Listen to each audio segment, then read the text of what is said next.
ആകാശവാണി കണ്ണൂർ.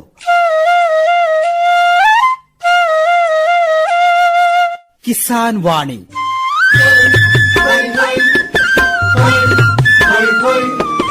സമർപ്പണം കേന്ദ്ര കൃഷി മന്ത്രാലയം. ഏറ്റവും മികച്ച കർഷകനുള്ള സമ്മാനം ലഭിക്കുന്നു ഹരീന്ദ്രന്. ഇനി ഹരീന്ദ്രൻ തന്നെ പറയും സ്വന്തം വിജയരഹസ്യം. കർഷക സഹോദരരെ, സഹോദരിമാരെ, നിങ്ങൾക്കും നിങ്ങളുടെ പാടത്ത് മികച്ച വിളവ് ഉൽപ്പാദിപ്പിക്കാം. അതെങ്ങനെ? അതോ എന്തെങ്കിലും പ്രശ്നമുണ്ടായാൽ ഉടൻ വിളിക്കൂ ഈ നമ്പർ 1800 ഇത് ആരുടെ നമ്പർ ആയേട്ടാ? കിസാൻ കോൾ സെന്ററിന്റെ. അവിടെ വിദഗ്ധർ നിങ്ങളുടെ കൃഷിയുടെ പ്രശ്നങ്ങൾക്ക് പരിഹാരം നൽകും കയ്യോടെ. ഇതിന് വിദഗ്ധരെ സദാസമയം കിട്ടിയിട്ട് വേണ്ടേ? തീർച്ചയായും കിട്ടും ഇഷ്ട. വർഷത്തിൽ 365 ദിവസവും കിട്ടും. അതും രാവിലെ 6 മണി മുതൽ രാത്രി 10 മണി വരെ. പക്ഷേ ഏട്ടാ, സംസാരം നീണ്ടാൽ പൈസ ഒരുപാടാവൂലേ? ഒരു പൈസയും വേണ്ട. മൊബൈൽ അല്ലെങ്കിൽ മറ്റു ഫോണിൽ നിന്ന് കിസാൻ കോൾ സെന്ററിനെ സൗജന്യമായി വിളിക്കാം. ഉപദേശത്തിനും പണം നൽകണ്ട. സത്യം? 10 മാറ്റു സത്യം.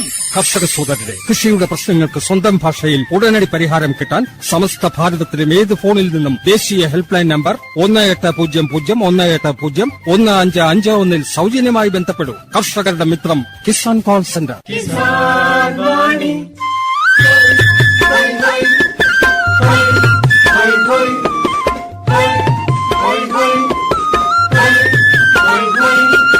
ജയ് കിസാൻ, ജയ് കിസാൻ, ജയ് കിസാൻ, ജയ് കിസാൻ, ജയ് കിസാൻ, ജയ് കിസാൻ.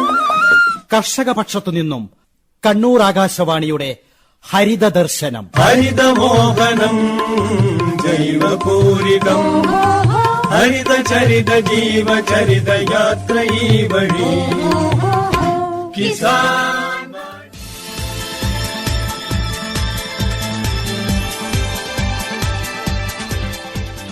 ആറന്മുള കണ്ണാടി എന്ന് കേൾക്കാത്തവർ ചുരുക്കം. ഒരുപക്ഷെ പേര് പറയുമ്പോൾ തന്നെ ആ കണ്ണാടിയുടെ രൂപവും നമ്മുടെ മനസ്സിലേക്ക് ഓടിയെത്തുന്നു. പക്ഷെ ചിന്തിച്ചിട്ടുണ്ടോ, എന്താണ് ആ കണ്ണാടിക്ക് മാത്രമുള്ള പ്രത്യേകത എന്ന്? ഭൗമസൂചിക എന്ന അംഗീകാരം ലഭിച്ച ഒരു ഉൽപ്പന്നമാണിത്.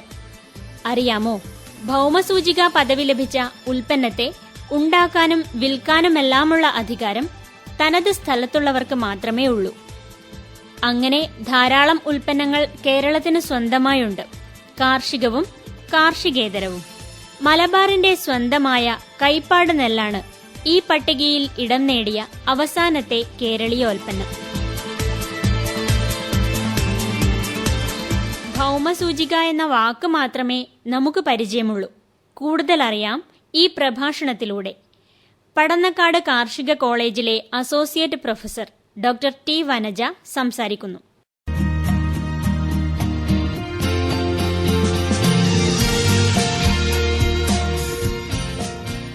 ഭൗമസൂചിക അല്ലെങ്കിൽ ജിയോഗ്രാഫിക്കൽ ഇൻഡിക്കേഷൻ, അത് എന്താണ്? അതിന്റെ പ്രധാനം, നമുക്ക് എവിടെ പോയാലും അത് കിട്ടില്ല, അല്ലെങ്കിൽ എവിടെ നിന്ന് കിട്ടിയ ഒരു കണ്ടുപിടുത്തത്തിനോ അത് കിട്ടില്ല. പകരം ഒരു പ്രത്യേക സ്ഥലത്തിന്റെ അല്ലെങ്കിൽ ആ സ്ഥലത്തിൽ വളരുന്ന അല്ലെങ്കിൽ അവിടെ നിന്ന് ഉണ്ടാക്കുന്ന ഒരു പ്രൊഡക്റ്റ് ആ ഫാമേഴ്സിന് അല്ലെങ്കിൽ അതിന്റെ ഒരു ഓർഗനൈസിംഗ് കമ്മിറ്റി അല്ലെങ്കിൽ ആ ഒരു ഗ്രൂപ്പിന് മാത്രം അനുഭവിക്കാൻ പറ്റുന്ന ഒരു റൈറ്റ്. അതാണ് ജിയോഗ്രാഫിക്കൽ ഇൻഡിക്കേഷൻ ടാഗ് അല്ലെങ്കിൽ ഭൗമസൂചിക എന്നുകൊണ്ട് ഉദ്ദേശിക്കുന്നത്. ഇതിലിപ്പോ നമ്മൾ ഒരു ഭൗമസൂചിക എടുത്തു കഴിയുകയാണെങ്കിൽ എന്താണ് നമ്മൾ പലപ്പോഴും വിചാരിക്കും, ഇത് കിട്ടിക്കഴിഞ്ഞാൽ എന്താണ്? അത് കിട്ടിക്കഴിഞ്ഞാൽ ആ ഒരു പ്രത്യേക സാധനം അല്ലെങ്കിൽ അത് വേറൊരു ആൾക്കാരെടുക്കുന്നത് നമുക്ക് ലീഗലി ആയിട്ട് അതിനെ തടയാൻ പറ്റും. ആ ഒരു അവകാശമാണ് ശരിക്കും നമുക്ക് അനുവദിച്ചു തരുന്നത് ഇന്റലക്ച്വൽ പ്രോപ്പർട്ടി അതോറിറ്റി. ഈ ജിയോഗ്രാഫിക്കൽ ഇൻഡിക്കേഷൻ കൊണ്ട് എന്തൊക്കെയാണ് ആ ഒരു പ്രൊഡക്റ്റിന് അല്ലെങ്കിൽ ഉൽപ്പന്നം, ശരിക്കും നമ്മളൊരു അവിടുത്തെ ഒരു വെറൈറ്റി എന്നോ അല്ലെങ്കിൽ ആ സ്ഥലത്തിന്റെ എന്നല്ല, അതിൽ നിന്ന് കിട്ടുന്ന പ്രൊഡക്റ്റാണ് യഥാർത്ഥത്തിൽ. ഇപ്പൊ ഒരു എക്സാമ്പിൾ, ആറന്മുള കണ്ണാടി ആ ഒരു പ്രൊഡക്റ്റ് കണ്ണാടി ഉണ്ടാക്കുന്നു. അത് ആ പ്രത്യേക ആൾക്കാരുടെയും ഗ്രൂപ്പിന്റെയും അതിൻ്റെതായ ഉണ്ടാക്കുന്ന ഒരു പ്രത്യേകത ഉണ്ടാവും, അതിൻ്റെതായ ഒരു ഗുണമുണ്ടാവും. അതൊക്കെ വെച്ചിട്ടാണ് ആ ഉൽപ്പന്നത്തിന് നമ്മൾ ഭൗമസൂചിക നൽകുന്നത്.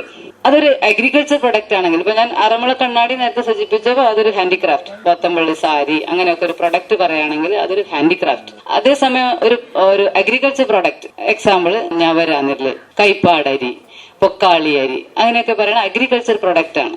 അപ്പൊ ആ അഗ്രികൾച്ചർ പ്രൊഡക്റ്റ് പറയുമ്പോൾ ആ ഒരു പ്രത്യേക ലൊക്കാലിറ്റി ആ ആവാസ വ്യവസ്ഥയുടെ പ്രത്യേകത കൊണ്ട് അതിൽ നിന്നുണ്ടാക്കുന്ന ഉൽപ്പന്നത്തിനുള്ള ഗുണം അതിന് പ്രത്യേകമായിട്ടുള്ളതാണ്. അതവിടെ വേറെ സ്ഥലത്തേക്ക് അത് പോയി ചെയ്ത ആ ഒരു ബ്രാൻഡിൽ ഇത് വരില്ല.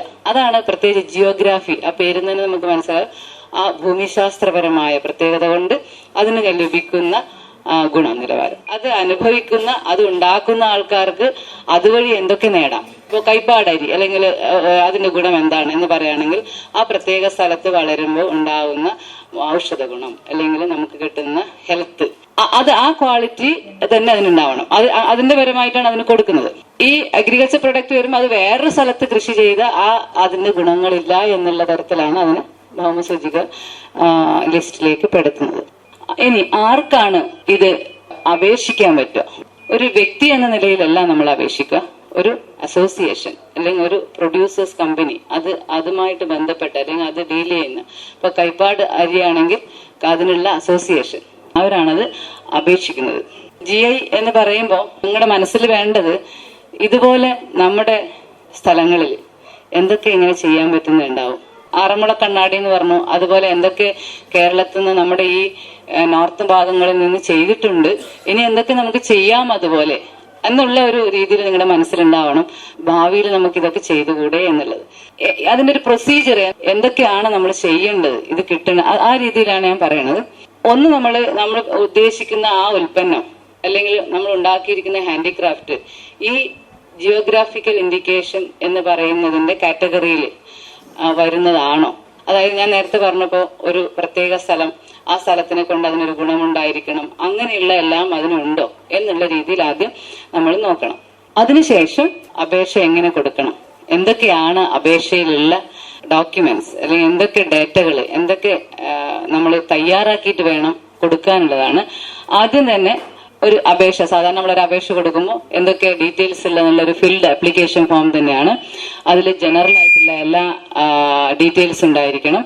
അതുപോലെ തന്നെ ഞാൻ നേരത്തെ സൂചിപ്പിച്ച പോലെ എന്ത് പ്രൊഡക്റ്റ് ആണ്, എന്ത് ഉൽപ്പന്നമാണ്, അതിന്റെ ക്വാളിറ്റി നമ്മൾ കൊടുക്കണം.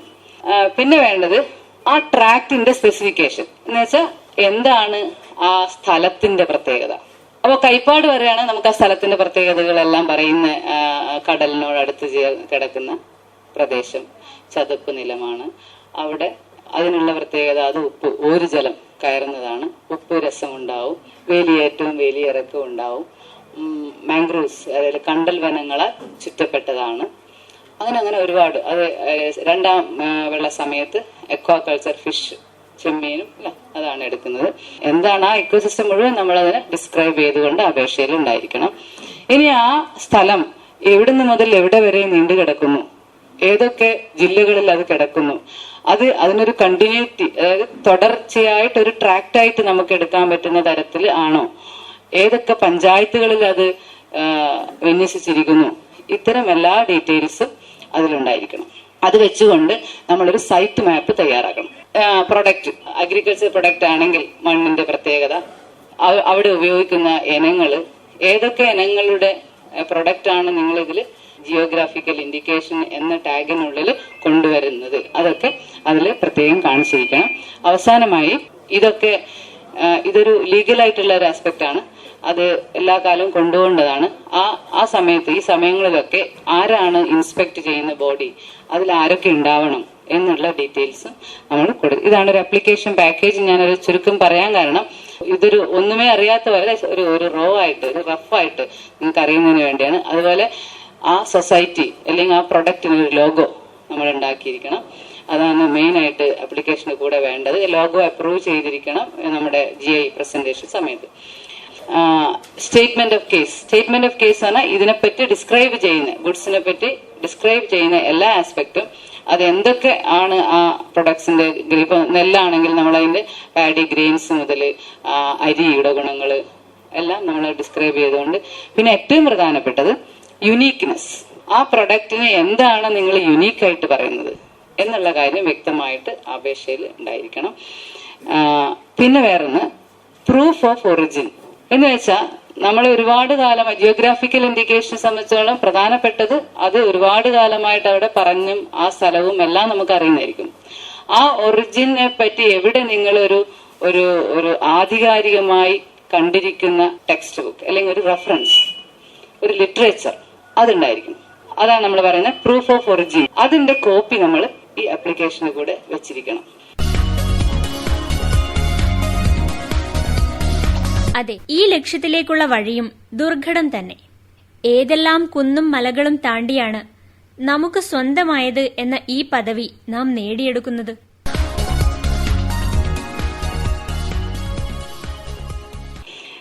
അതിലിപ്പോ കൈപ്പാട് അരി എന്നുള്ളതിന് വേണ്ടി നമ്മൾ ഇതിനൊരുപാട് പണികളുണ്ടാവും. അപ്പോ ഏതൊക്കെ എല്ലാ ബ്രിട്ടീഷ് ലൈബ്രറികളിലും എന്തൊക്കെ ലൈബ്രറികളിലും അതിലൊക്കെ പോയി നോക്കണം എവിടെ ഈ കൈപ്പാട് എന്ന് പറയുന്നുണ്ടോ. അത് നമ്മുടെ ഞാൻ എൻ്റെ ഒരു അനുഭവം കൂടെ പറയാണ്.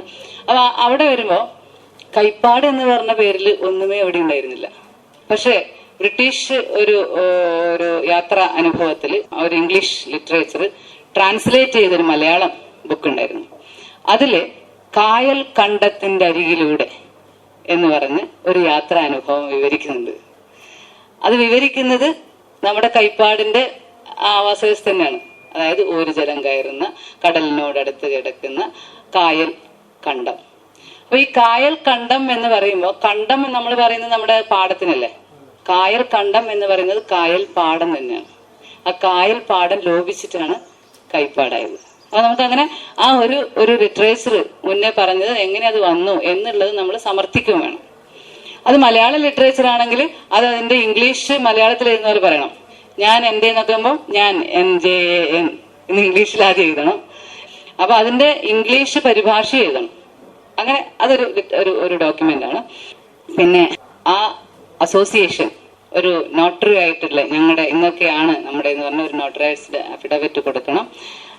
ബാക്കി അതുപോലെ ബൈലോ രജിസ്ട്രേഷൻ ഇങ്ങനത്തെ ഡീറ്റെയിൽസ് എല്ലാം അതിന്റെ കൂടെ വെക്കണം. ഇതെല്ലാം 3 കോപ്പി ആയിട്ടാണ് നമ്മൾ സബ്മിറ്റ് ചെയ്യേണ്ടത്. പിന്നെ രജിസ്ട്രേഷൻ ഫീസ് സാധാരണ പോലെ തന്നെ എല്ലാത്തിനും ഉള്ള പോലെ രജിസ്ട്രേഷൻ ഫീസ്. ഇതാണ് വേണ്ട മെയിൻ ആയിട്ടുള്ള ഡോക്യുമെന്റ്സ്. ഇനി എന്താണ് ഈ GIയിൽ വരുന്ന വയലേഷൻ? GI കിട്ടിക്കഴിഞ്ഞാൽ നമുക്ക് എന്ത് ചെയ്യാൻ പറ്റും?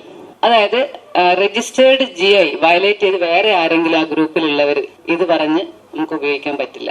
അതിന്റെ ഒരു ബെനിഫിറ്റ് അതെടുത്തുകൊണ്ട് അതിന് സെയിൽ നടത്താനോ വേറെ എടുത്തുകൊണ്ട് ചെയ്യാം. ശരിക്കും നമ്മുടെ ലോ പോലെ തന്നെ അതാണ് അതിന്റെ ഇതിനെ കൊണ്ടുള്ള ഒരു ബെനിഫിറ്റ്. ആരാണ് ഓതറൈസ് ആയിട്ടുള്ള യൂസർ? ഒരു സൊസൈറ്റി ഫോം ചെയ്യുകയാണെങ്കിൽ ആ സൊസൈറ്റിയിൽ എല്ലാവരും മെമ്പർ ആവണം. അതിന് കിട്ടുന്ന എല്ലാ ബെനിഫിറ്റും ആ ഫാം ഹൗസിന് കിട്ടണം. അപ്പൊ ആ രീതിയിലാണ് അസോസിയേഷനും അതിന്റെ വർക്കും പോകേണ്ടത്. നമ്മുടെ കേരളത്തിൽ 2004 മുതലാണ് ജിയോഗ്രാഫിക്കൽ ഇൻഡിക്കേഷൻ രജിസ്റ്റർ ചെയ്യാൻ തുടങ്ങിയിട്ടുള്ളത്. ഇന്ത്യയിൽ തന്നെ മൊത്തമായിട്ടുള്ളതാണ്. അതിൽ 2004 മുതൽ തുടങ്ങിയിട്ടുള്ള കേരളത്തിൽ നിന്ന് കിട്ടിയിട്ടുള്ള ജിയോഗ്രാഫിക്കൽ ഇൻഡിക്കേഷൻ ഇതാണെന്ന് ഞാൻ പറയുന്നത്. 2004-5 വർഷത്തിൽ കിട്ടിയതാണ് ആറന്മുള കണ്ണാടി. അതൊരു ഹാൻഡിക്രാഫ്റ്റ് അഗ്രികൾച്ചർ പ്രൊഡക്റ്റ് അല്ല. പിന്നെ ഒന്ന് ആലപ്പി കൊയർ, ആലപ്പിയിലെ ചകിരി. പിന്നെ കേരളത്തിൽ നിന്നുള്ള ഒന്നാണ് ഞവര റൈസ്. ഞവര റൈസ് 2007-8 കാലഘട്ടത്തിലാണ് GIയിൽ വന്നിരിക്കുന്നത്. അതേ വർഷം തന്നെ പാലക്കാട് മട്ട, അത് കേരളത്തിൽ നിന്നുള്ള ഒരു GI ലഭിച്ച ഒരു പ്രൊഡക്റ്റ് ആണ്. പിന്നെ ഉള്ളത് മലബാർ പെപ്പർ, നമ്മളെ ഭാഗത്ത് നിന്നുള്ളതാണ്. ഈ മലബാർ പെപ്പർ യഥാർത്ഥത്തില് മലബാർ പെപ്പറും നമ്മുടെ തലശ്ശേരിയിലെ പെപ്പറുമാണ് ഫോർ മാർക്കറ്റിലടക്കം നമ്മൾ കാണാൻ കഴിയുന്ന ഒരു പെപ്പർ. ആ ഒരു പേരിൽ ഇപ്പോഴും നമുക്ക് ഫോർ മാർക്കറ്റിൽ പോയി കഴിഞ്ഞാൽ മലബാർ പെപ്പർ എന്നുള്ള ബോട്ടിൽ കാണാം. ആ മലബാർ പെപ്പർ GIയിൽ കിട്ടിയ ഒരു എൻട്രിയാണ് 2007-8 വർഷത്തില്. പിന്നെ ഒന്ന് ആലപ്പി ഗ്രീൻ കാടമം, ആലപ്പിയുടെ ഏലം, അതും GIയിൽ വന്നിട്ടുള്ളതാണ് 2007-8 തന്നെ. പിന്നെന്താണ് 2008-9 ഒരു ഹാൻഡിക്രാഫ്റ്റ് പാലക്കാടൻ മദ്ദളം, അത് അവര് ആ അസോസിയേഷൻ ഗ്രൂപ്പ് GI വാങ്ങിച്ചിട്ടുള്ളതാണ്. നമ്മുടെ ഓലയിൽ നിന്ന് എല്ലാ സാധനത്തിൽ നിന്ന് ഉണ്ടാക്കുന്ന ഒരു ഇതില്ലേ, പേഴ്സുകള്, ഹാൻഡിക്രാഫ്റ്റ്സുകള്, screw pine craft of Kerala എന്ന് ഇതിന് പറയാം. അതും അവര് GI വാങ്ങിച്ചിട്ടുണ്ട് 2008-9. പിന്നെ കോക്കനട്ട് ഷെൽ ക്രാഫ്റ്റ്, നമ്മുടെ ചിരട്ട കൊണ്ട് ഉണ്ടാക്കുന്ന ഷെൽ ക്രാഫ്റ്റിനും GI 2008-9 ലഭിച്ചിട്ടുണ്ട്. ഇത് ഹാൻഡിക്രാഫ്റ്റ് ഐറ്റത്തിൽ വരുന്നതാണ്. പിന്നെ 2008-9 പൊക്കാളി റൈസ്. പൊക്കാളി റൈസ് എന്ന് പറയുന്നത് നമ്മുടെ നാട്ടിലെ കൈപ്പാട് പോലെ എറണാകുളം ജില്ലയിൽ ഒരു ജലം കയറുന്നത് സ്ഥലം. ഇവിടെയും അവിടെയും തമ്മിലുള്ള വ്യത്യാസം എന്ന് പറയുന്നത് മണ്ണിന്റെ സ്ട്രക്ചറിൽ വ്യത്യാസമുണ്ട്. അതുപോലെ തന്നെ അസിഡിറ്റി, ആൽക്കലൈനിറ്റി എന്ന് പറയില്ലേ, നമ്മുടെ pH ലെവൽ വെച്ചിട്ട് അതിലും അത് വ്യത്യാസമുണ്ട്. അവിടെ വളരുന്ന ഇനങ്ങളും അല്ലെങ്കിൽ ആ മണ്ണിന് യോജിക്കുന്ന ഇനങ്ങളും വ്യത്യസ്തമാണ്. അപ്പൊ ആ അരിയുടെ ഗുണവും വ്യത്യസ്തമായിരിക്കും. അപ്പൊ അതിന്റെ ബേസിൽ പൊക്കാളി ട്രാക്ടിന് വേണ്ടിയിട്ട് Pokkali rice, Pokkali development authority എന്നുള്ളൊരു ഒരു സൊസൈറ്റി ഫോം ചെയ്തിട്ടുണ്ട്. അവര് അതിനുള്ള GI 2008-09 കേരള അഗ്രികൾച്ചർ യൂണിവേഴ്സിറ്റി വഴിയാണ് വാങ്ങിയിട്ടുള്ളത്. പിന്നെയുള്ളത് 2009-10 വാഴക്കുളം പൈനാപ്പിൾ, അതൊരു GI രജിസ്ട്രിയിൽ എൻട്രി ചെയ്തിട്ടുള്ളതാണ്. കാനനൂർ ഹോം ഫർണിഷിംഗ്സ്, ഇത് 2009-10 കിട്ടിയ ഒരു GI ആണ്.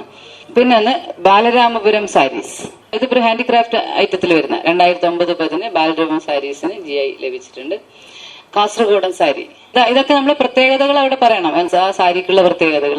അപ്പൊ ഈ കാസർഗോഡൻ സാരീസിന്റെ പറയണ ആ ബോർഡർ, അതൊരു ക്വാളിറ്റി മാത്രമാണ്, ബാക്കിയെല്ലാ ക്വാളിറ്റികളൊക്കെ അവരതിൽ ഡിസ്ക്രൈബ് ചെയ്തിട്ടുണ്ടാവും. പിന്നെ കൊത്തമ്പള്ളി സാരീസ് 2010-11 കൊത്തമ്പള്ളി സാരീസിനും GI ലഭിച്ചിട്ടുണ്ട്. സെൻട്രൽ ട്രാവൻകൂർ ജാഗറി, നമ്മുടെ ശർക്കര, അത് സെൻട്രൽ ട്രാവൻകൂറിനുള്ള പ്രത്യേകത, അത് അവരതിൽ എക്സ്പ്ലെയിൻ ചെയ്ത് അതിന്റെ ഗുണങ്ങളൊക്കെയാണ് അവർ കൺവിൻസ് ചെയ്ത് GI ലഭിച്ച ഒരു പ്രൊഡക്റ്റാണ്. അഗ്രികൾച്ചർ സെക്ടറിൽ വരുന്ന 2010-11 കേരള കാർഷിക സർവകലാശാലയിൽ ലഭിച്ചിട്ടുള്ള 2 വയനാട് ജീരകശാല റൈസ്. ജീരകശാലയും ഗന്ധകശാലയും നെല്ല് നിങ്ങൾക്ക് അറിയാം, വയനാടിൻ്റെതാണെന്നറിയാം. ഇത് വയനാട് ജീരകശാല, വയനാട് ഗന്ധകശാല എന്ന് പ്രത്യേകം തന്നെ പറയണം. കാരണം ജീരകശാല നമുക്ക് ഇവിടെയും ഉണ്ടാക്കാം അല്ലെ, നിങ്ങൾക്ക് പക്ഷെ അത് GI ആയിട്ട് കൊടുക്കാൻ പറ്റില്ല. വയനാട് ഏരിയയിൽ കൃഷി ചെയ്യുമ്പോഴുണ്ടാകുന്ന പ്രത്യേകതകളും വെച്ചിട്ടാണ് വയനാട്, അതുകൊണ്ടാണ് ആ ഫ്രണ്ടിൽ ചേർത്തിരിക്കുന്ന പേര് വയനാട് ജീരകശാല, വയനാട് ഗന്ധകശാല. നമ്മുടെ അടുത്ത ഏരിയയിൽ പയ്യന്നൂർ പവിത്രമോതിരം, 2010-11 ലഭിച്ചിട്ടുള്ള ഇതാണ്. പിന്നെ ചെന്തമംഗലം ധോത്തീസ് സെറ്റുമുണ്ട്, അത് 2011-12 GI ലഭിച്ചിട്ടുള്ളതാണ്. 2011-12 വരെയുള്ള ഏകദേശം 195 പ്രൊഡക്റ്റ് GI ലഭിച്ചിട്ടുണ്ട്. 2004 സ്റ്റാർട്ട് ചെയ്ത് ഞാൻ പറഞ്ഞു, 2004 മുതൽ 2010 ഇപ്പോഴും തുടർന്ന് കൊണ്ടുപോകുന്നതാണ്. അതിലൊന്നാണ് ലേറ്റസ്റ്റ് നമ്മൾ അപ്രൂവ് ചെയ്തിട്ടുള്ള കൈപ്പാട് റൈസ്.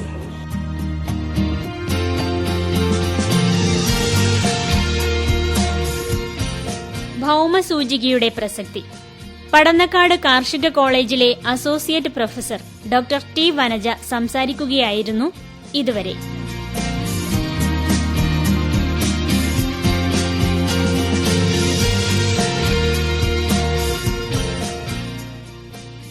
മണ്ണ് ഫലഭൂയിഷ്ടമാക്കാനും രോഗങ്ങളെ തുരത്താനും സൂക്ഷ്മാണുക്കളെ മണ്ണിൽ പ്രയോഗിക്കാറുണ്ട്.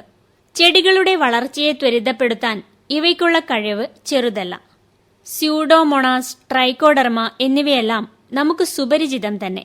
കുരുമുളകിലെ രോഗങ്ങൾക്കെതിരെ എത്രത്തോളം ഇവ ഫലപ്രദമാണ്? നമുക്ക് ശ്രദ്ധിക്കാം പന്നിയൂർ കുരുമുളക് ഗവേഷണ കേന്ദ്രത്തിലെ അസിസ്റ്റന്റ് പ്രൊഫസർ ഡോക്ടർ CR റിനിയുടെ ഈ പ്രഭാഷണം.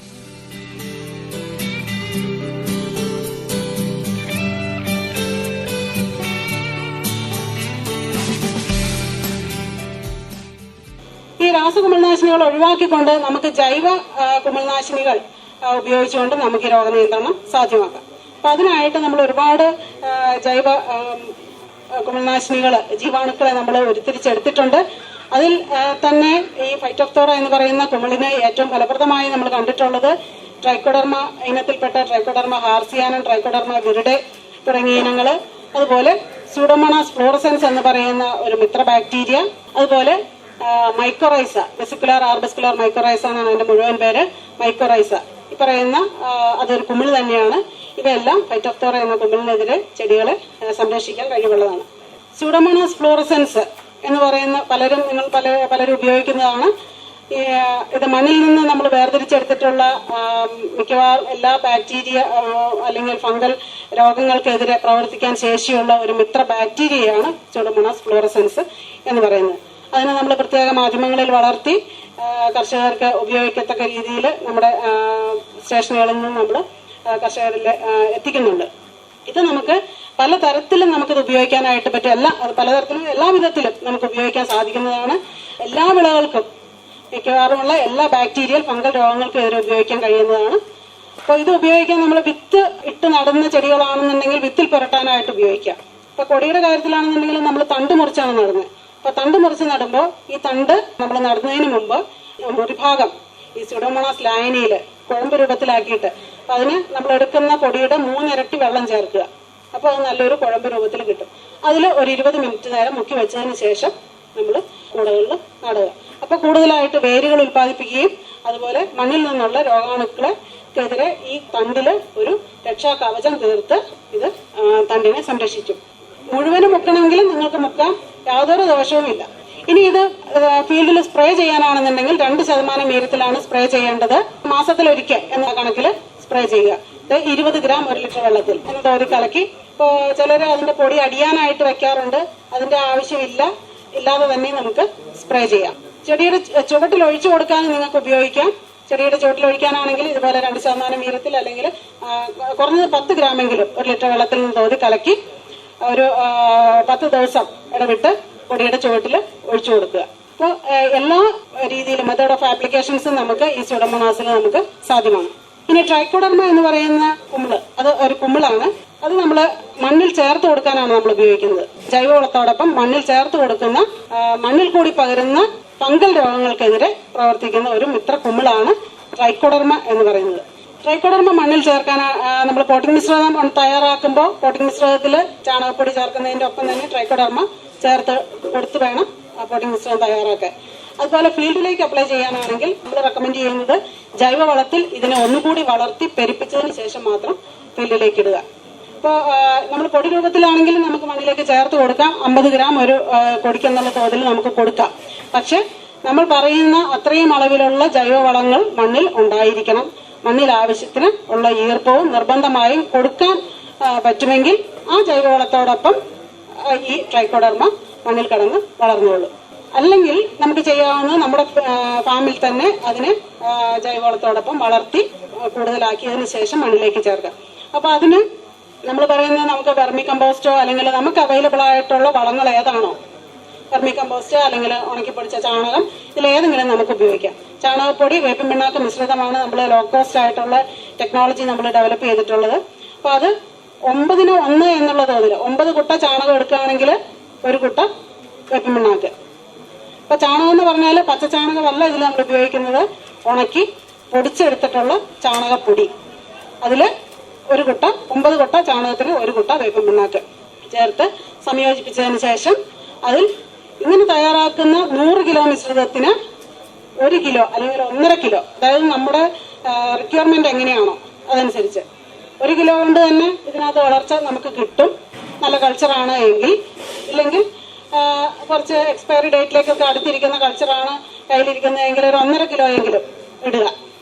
ഇല്ല നമുക്ക് കുറച്ചുകൂടെ ഫാസ്റ്റ് ആയിട്ട് നമുക്ക് മൾട്ടിപ്ലൈ ചെയ്ത് കൂടുതൽ വളരെ കുറച്ച് ദിവസങ്ങൾക്കുള്ളിൽ തന്നെ ഫീൽഡിലേക്ക് ഇടണമെങ്കിൽ ഒരു 2 കിലോ എങ്കിലും ഇടുക. അപ്പൊ പെട്ടെന്ന് നമുക്ക് വളർച്ച കിട്ടും. ട്രൈക്കോഡർമയുടെ കൾച്ചർ ആഡ് ചെയ്ത് നല്ലപോലെ മിക്സ് ചെയ്യുക. അത് ആവശ്യത്തിന് വെള്ളം കൊടുക്കുക. അപ്പൊ വെള്ളം കൊടുക്കുമ്പോൾ ആണ് നമ്മൾ അടുത്ത് ശ്രദ്ധിക്കേണ്ട കാര്യം. വെള്ളം കൊടുക്കുമ്പോൾ നമ്മൾ കയ്യിലെടുത്താൽ നമുക്ക് നനവ് നമ്മുടെ കയ്യിൽ കിട്ടും. പക്ഷെ പിഴിഞ്ഞാൽ വെള്ളം വീഴാൻ പാടില്ല. അപ്പൊ നനവുണ്ടായിരിക്കണം, വെള്ളം അധികമാവാൻ പാടില്ല. പുട്ടിന്റെ പൊടി നനയ്ക്കുന്ന പരുവം, അതാണ് നമ്മൾ പറയുന്നത്. അതും കൊടുത്തതിന് ശേഷം നമ്മൾ ഇപ്പൊ നല്ല ഇടിച്ചുറപ്പിച്ച ഒരു തറയിലാണെങ്കിലും നമുക്ക് നിരത്തിയിടാം. ഇല്ലെങ്കിൽ ഒരു പ്ലാസ്റ്റിക് ഷീറ്റ് വിരിച്ച് അതിന്റെ മേളിലാണെങ്കിലും നിരത്താം. അല്ലെങ്കിൽ കോൺക്രീറ്റ് തറയിലോ നമുക്ക് നിരത്തി ഒരു അല്പം ഒരു 1.5 അടി ഹൈറ്റില് കൂനിയാക്കി മേൽഭാഗം തട്ടി നിരത്തി ഇട്ടതിന് ശേഷം നമ്മൾ മൂടിയിടുക. അപ്പൊ മൂടാനായിട്ട് ഏറ്റവും നല്ലത് എന്ന് പറയുന്നത് ചണച്ചാക്ക് നനച്ച് മൂടുന്നതായിരിക്കും ഏറ്റവും നല്ലത്. കൂടുതൽ ക്വാണ്ടിറ്റി ഉണ്ടെങ്കിൽ നമുക്ക് പ്ലാസ്റ്റിക് ഷീറ്റ് ഉപയോഗിക്കാം. പക്ഷെ പ്ലാസ്റ്റിക് ഷീറ്റ് ഉപയോഗിക്കുമ്പോൾ അതിനുള്ളിൽ ചൂട് കൂടാനുള്ള സാധ്യതയുണ്ട്. വെയിൽ കൂടുതലൊക്കെ ഉള്ള സ്ഥലങ്ങളിലാണ് എങ്കിൽ അതിനുള്ളിൽ ചൂട് കൂടും. അപ്പൊ അതിന്റെ മേൽഭാഗത്ത് കുമ്പിള് ഉണങ്ങിപ്പോകും. പിന്നെ ചിലപ്പോൾ കർഷകരുടെ ഒരു ധാരണ എന്ന് വെച്ചാൽ ഇത് എപ്പോഴും മിക്സ് ചെയ്ത് കൊടുക്കണമെന്നുണ്ട്. അങ്ങനെ മിക്സ് ചെയ്യേണ്ട യാതൊരു ആവശ്യവുമില്ല. ഇത് നമ്മൾ മിക്സ് ചെയ്തിട്ട് കഴിഞ്ഞാൽ ഒരു 4-5 ദിവസം കഴിഞ്ഞ് നമ്മൾ ഇത് മൂടി തുറന്ന് നോക്കിയാൽ അതിനുള്ളിൽ വെളുത്ത പൂപ്പല് വളർന്നേക്കുന്നത് കാണാം. അപ്പൊ അപ്പോഴും നിങ്ങളൊന്നും ചെയ്യേണ്ട, ഒരു 4-5 ദിവസം കൂടി അങ്ങനെ കിടക്കട്ടെ. അപ്പൊ അതിന്റെ ഉൾഭാഗങ്ങളിലേക്കും ഈ പൂപ്പല് വളർന്ന് മുഴുവനും നിറയും. അതിനുശേഷം നമുക്ക് ഒന്ന് നല്ലപോലെ ഒന്നുകൂടി ഒന്ന് മിക്സ് ചെയ്യാം. എന്നിട്ട് ഈർപ്പം കുറവാണെന്ന് തോന്നുകയാണെങ്കിൽ ഒരല്പം വെള്ളം തളിച്ച് നനച്ചു കൊടുക്കാം. പിന്നെ മാക്സിമം എല്ലാം കൂടി ചേർത്താൽ ഒരു 10-12 ദിവസം ഇട്ടിരുന്നതിന് ശേഷം നമ്മൾ ഏതളവിൽ ജൈവവളം മണ്ണിൽ ചേർക്കാനായിട്ട് നമ്മൾ ഇടുന്നു അതേ അളവിൽ നമുക്ക് ഈ ജീവാണുക്കളെ ഈ ജീവാണു ചേർത്ത് സമ്പുഷ്ടീകരിച്ച് ഈ ജൈവവളം മണ്ണിൽ ചേർത്ത് കൊടുക്കാം.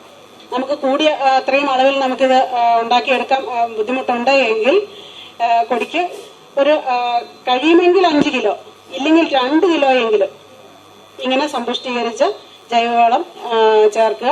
അതിനോടൊപ്പം ബാക്കി ജൈവവളം ഇതിന്റെ കൂടെ ഇട്ടുകൊടുക്കുക. അപ്പോൾ ആ ജൈവവളത്തിലേക്ക് ഇതിൽ നിന്നുള്ള ഈ അണുക്കൾ വളർന്ന് മണ്ണിൽ നിറഞ്ഞോളൂ. മണ്ണിൽ അമ്ലരസം കുറഞ്ഞിരുന്നാൽ മാത്രമേ ഈ ട്രൈക്കോഡർമ നല്ലപോലെ വളരത്തുള്ളൂ. അപ്പൊ ചിലപ്പോൾ ഈ കർഷകർ പറയാറുണ്ട് ഇത് നമുക്ക് വളർച്ച ആവശ്യത്തിന് കിട്ടുന്നില്ല എന്ന് പറയുന്നുണ്ട് ട്രൈക്കോഡർമ.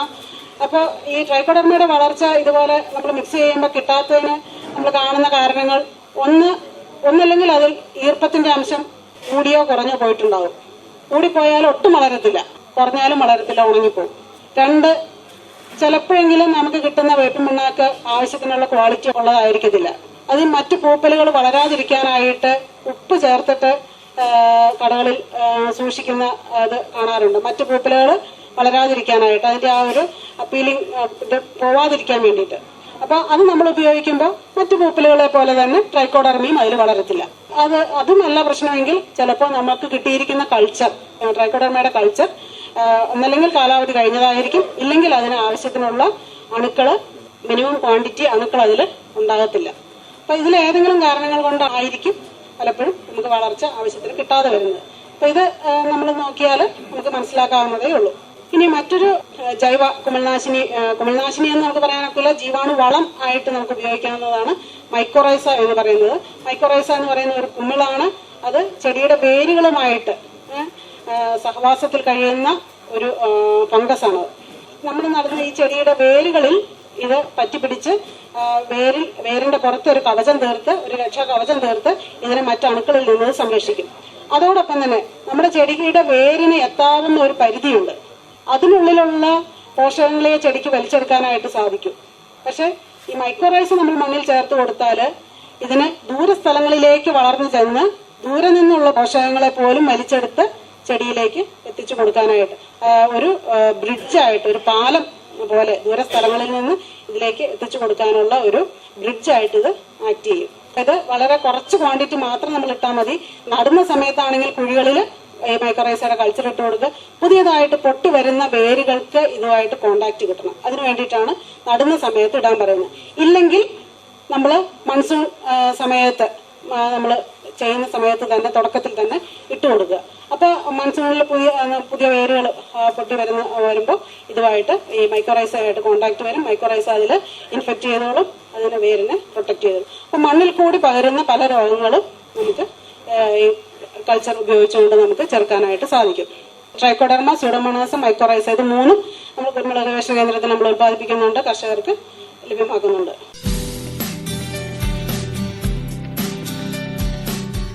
കുരുമുളകിലെ രോഗങ്ങൾക്കെതിരെ ജൈവ കുമിൾനാശിനികൾ. പന്നിയൂർ കുരുമുളക് ഗവേഷണ കേന്ദ്രത്തിലെ അസിസ്റ്റന്റ് പ്രൊഫസർ ഡോക്ടർ സിയ റിനി ചെയ്ത പ്രഭാഷണമാണ് ഇതുവരെ കേട്ടത്.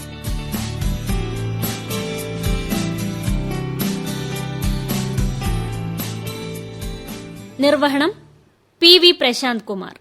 ഒപ്പം നീത ഷാജി.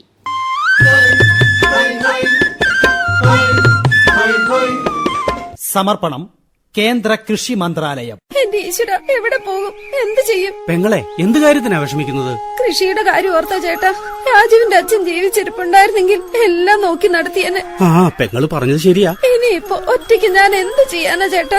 പെങ്ങള് വിഷമിക്കാതിരിക്കെ. ഇപ്പോൾ ഒരു യഥാർത്ഥ സഹായി നമ്മൾ കർഷകരോടൊപ്പമുണ്ട്. അതാരാ ചേട്ടാ പറഞ്ഞേ? പെങ്ങള് കിസാൻ കോൾ സെന്ററിലേക്ക് ഫോൺ ചെയ്യേ. അവിടെ നിങ്ങൾക്ക് മേൽത്തരം കൃഷി സംബന്ധിച്ച എല്ലാ ഉപദേശവും കിട്ടും. എന്നുവെച്ചാ?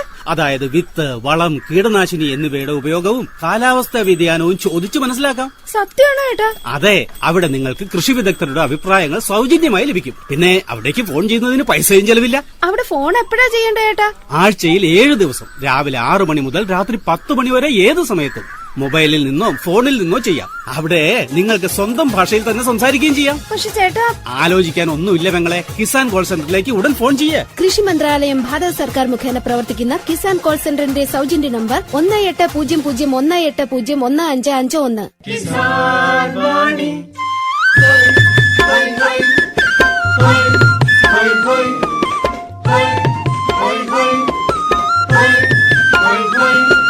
ജയ് കിസാൻ, ജയ് കിസാൻ, ജയ് കിസാൻ, ജയ് കിസാൻ, ജയ് കിസാൻ, ജയ് കിസാൻ. കർഷക പക്ഷത്തു നിന്നും കണ്ണൂർ ആകാശവാണിയുടെ ഹരിത ദർശനം. ഹരിതമോഹനം ജൈവപൂരിതം, ഹരിത ചരിത ജീവചരിത യാത്ര ഈ വഴി കിസാൻ വാണി